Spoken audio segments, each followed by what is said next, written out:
Two teenage girls vanished into thin air, and their last known location was a burning house. What happened that night would haunt a small Oklahoma town for decades, leaving families desperate for answers and a community forever changed. Loria Bible and Ashley Freeman were best friends in small-town Oklahoma. On December 29, 1999, Loria was sleeping over at Ashley's for her 16th birthday.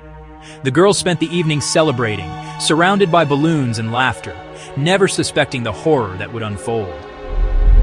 By morning, the Freeman home was reduced to ashes, a smoldering ruin that would become the center of a chilling mystery.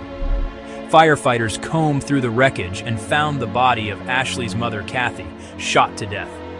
The discovery turned a tragic fire into a crime scene. But Loria and Ashley weren't there, and neither was Ashley's father, Danny. The sense of dread grew as investigators realized two teenage girls were missing, and the answers were buried in the ashes. The police first thought Danny had killed Kathy and taken off with the girls. It seemed like the only explanation.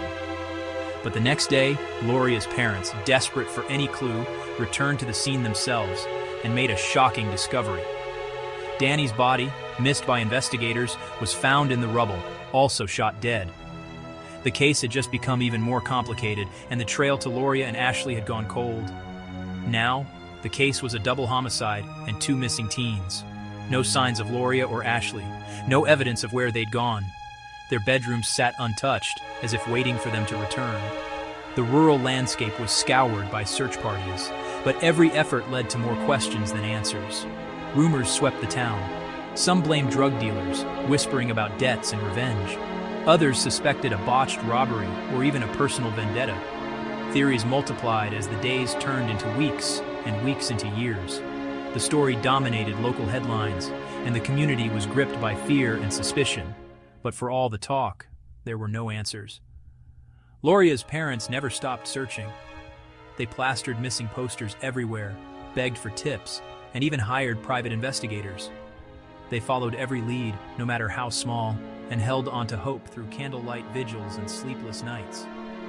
But every lead fizzled out, and the pain of not knowing only grew deeper with time. Then, in 2018, nearly 2 decades after the girls disappeared, authorities named 3 men as suspects. 2 were already dead, but the third, Ronnie Busick, was arrested. He claimed the girls were held captive for days before being killed, but their remains have never been found. The details he provided were chilling, but still, the full truth remained out of reach. Busick was convicted, but the mystery remains unsolved. Loria and Ashley's families have never been able to lay their daughters to rest. The pain of not knowing what happened, of never finding their girls, lingers like a shadow over their lives. How could 2 girls just disappear, leaving behind only heartbreak and questions?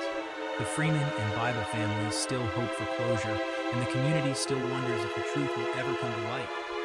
If you want to see more stories like this, subscribe for the latest in true crime mysteries. The search for answers continues, and maybe one day, justice will finally be served.